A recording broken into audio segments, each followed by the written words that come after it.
mga para-advocates for inclusive transportation, ang kanilang Community Affairs Officer, si Ginoong Nanoy Rafael, sa usapin pa rin po nitong nakatakdang sa rehabilitation ng pamahalaan. Sir Nanoy, magandang umaga po sa inyo, sir. Si Orly Trinidad po ito sa DCWB. Good morning po. Magandang umaga, Sir Early, at Happy New Year sa inyo. Gayon din po sa inyo. Sir Nanay, may nakikita na ho ba kayong maaring, hindi siguro problema kung hindi hamon na dapat nating paghandaan kaugnay ng ikinakasang EDSA rehabilitation ng DPWH o ng pamahalaan, Sir Nanoy? Okay. No question na kailangan naman talagang may maintenance ng public infrastructure, no, tulad ng kalsada sa EDSA. Opo. Pero alam natin yung hindi pa nga natin yung magiging paggawa talaga at yung mga magiging road closures ang dapat natin pag-usapan, no. Pag-usapan natin bakit problematic at tingin natin ay paglulustay din naman ito ng pera ng bayan. O maling priority no itong ginagawa ng gobyerno. Unang-una nandito, no, kung sa usapin ng traffic, bakit hindi pondohan ng mas maraming public transport, no? Gagawin itong EDSA pero wala namang improvement sa public transportation sa side na ito ng Metro Manila, no? Sa datos natin, 80% ng ating mga mamamayan ay commuter. Ibig sabihin 20% lang ang gumagamit ng private transport. Sa 20% na 'yon, 8% lang ng ating populasyon ang gumagamit ng pribadong sasakyan. Pero sa EDSA, pag nakita natin yung 12 lanes na 'yan, utilize lang dyan ay 2 lane lang para sa pampublikong transportasyon. No? So, ibig sabihin, masisira ang EDSA, mahihirapan tayo sa maintenance dahil pinaprioritize natin ang private cars. No? So, hindi niluluwagan yung lanes ng EDSA para sa mga buses at iba pang public transport. Ang malala pa dito, kaka-announce lang ni DOTR Secretary Bautista na balak pa nilang i-privatize ang EDSA carousel, no? At alam natin kapag negosyo ang humawak, pubo ang laging nasa unahan at hindi serbisyo, no?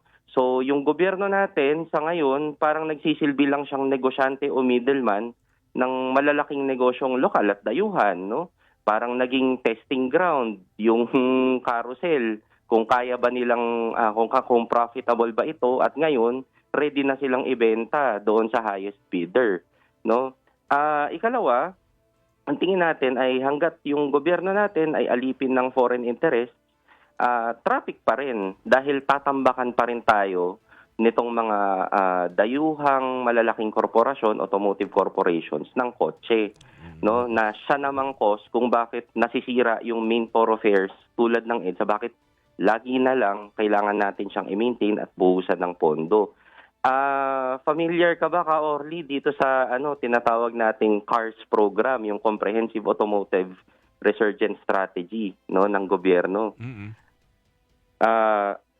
Sa CARS program na sinimulan nung panahon ni Pinoy, 87 billion pesos o malaking subsidy mula sa ating buwis ang pinubuhos dito sa mga manufacturer, no? Oo. So, buhos talaga ang mga pribadong sasakyan din sa ating mga kalsada, lalong-lalo na sa EDSA, no? So, tingin natin... Natalakay na namin minsan yan noong mga panahon ngayon. Kaya lang talagang mapapansin mo rin na mukhang sa halip na sa kapakipanginabang ilalaan yung pera, ay doon pa ipinondo sa isang programa na magpapalala ng ating problema. Tama, no? Tama yan, Sir Orly. No? So, ang lalaking mga kumpanya nito tulad ng Toyota, Mitsubishi, ba't nila kailangan ng subsidy mula sa gobyerno na galing din sa buwis natin? Anyway, no? Kaya babaha ng Vios, Mirage, etc. At panghuli, tingin natin, kaya naman ipaprioritize itong rehabilitation infrastructure project, dahil tingin natin malaking cash cow na naman ito, no, sa ating mga nasa gobyerno, no. May mga pag-aaral na 30% ng pondo ng infrastructure projects napupunta sa korupsyon. So anytime na meron tayong gagawin sa daan, may ginagawa sa daan, buwis natin 'yon, pero halos 30% ng buwis na 'yon mabubulsa lang ng mga nasa gobyerno. So, ganun yung itsura pag pinapatakbo ang gobyerno na parang negosyo, no? Hindi mapaprioritize yun. Dapat maprioritize tulad ng public transport, kung ano yun nandyan na nagsisilbi na bilang serbisyo, binebenta naman sa highest bidder. Tapos, mapaprioritize yung mga infrastructure projects kasi doon sila may kickback. No, Oo. sa tingin natin, napakalaking nito, no? Bukod sa mapeperwisyo ang mamamayan dahil sa gagawing mga lamang, mga road closures, no? Mukhang hindi naman talaga maintenance lang, no, ang angle nito, no. Tingin natin ay maling priority. Siguro, Itong mangyayaring maintenance. nakukuha ko yung punto mo, Nanoy. Siguro maganda rin na kasabay nitong pagsasaayos, bukod sa EDSA kung meron pang iba, ay yung isang magandang programa sa usapin ng transportasyon dito sa Metro Manila. Tulad ng tinutumbok mo, paano na para makita kung ano ba talaga dapat nating bigyan ng pagkakataon, bigyan ng pansin sa mga sasakyan na dapat nasa ating mga lansangan, lalo't-lalo na doon sa mga naapektuhan na mas maraming walang sasakyan. Tama po, Sir Orly. Siguro maganda na rin yan. Siguro isabay na rin dyan yung matagal nilang pinaplano na kung wala kang parking, huwag kang bumili ng sasakyan kasi ang pangunahin, ang problema natin ngayon, hindi lang ho yung mga sasakyan na umaandar sa kalsada. Mas malaking problema ngayon yung mga sasakyan na nakaparada na lang sa kalsada. At no, siguro hindi rin masisisi, no, yung mga nagpaparada sa kalsada. Mas ang ugatin siguro doon, no, ay bakit nga ba napakaraming taong may kotse, no? Yung nga, na rin kaya nga kasi kung talaga, hindi ka nakakatiyak Oo. na wala, hindi ka nakakatiyak kasi pa Sir Nanay na wala kang mapaparadaan, huwag ka munang bumili ng sasakyan. Oo, no. Oo. Sa isang banda rin, no, kasi napakalakas din talaga ng marketing, no, ng car industry. Naku, mura Kung ngayon. tutuusin, oo, 'di ba? Napakamura ngayon. Parang 38,000 meron ka ng meron ka ng kotse, no? Tapos ibabaon ka niya sa utang nga lang, no? Pero minumurahan talaga nila kasi nga gusto nilang i-push itong napakaraming sasakyan dito sa atin, no? At sa isang banda rin, no, sa kabilang banda din naman noon, no, ay minamasaker yung ating public transport, no. So mapupunta na ako dito sa sinasabi nilang modernization daw ng public utility vehicles, pero sa actual hindi naman siya modernization, pagtatambak din siya ng mga sasakyan nitong mga sinabi kong dayuhang automotive companies, no. Alright. So nangalahati, no, yung supply ng mga jeepneys simula nung inimplement yung PUVMP.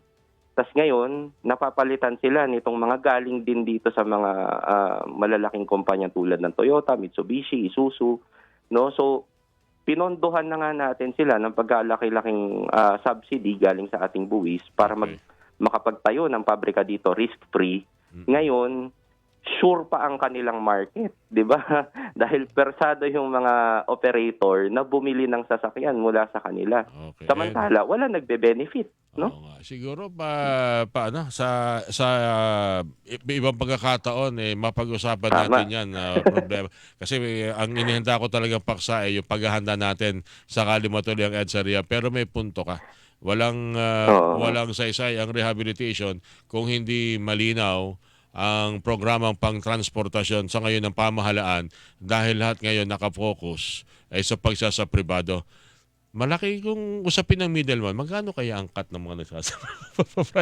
Di ba? Magandang tanong eh. Pero Magkano ba mga cut ng meron bang cut diyan? Meron bang Oo. tanong lang naman sa akin, Ando, ikaw talaga ito kasama ko rito nagre-react Ginagano kagad ang kamay kasi kung mga ahente magbebenta ka ng sasakyan.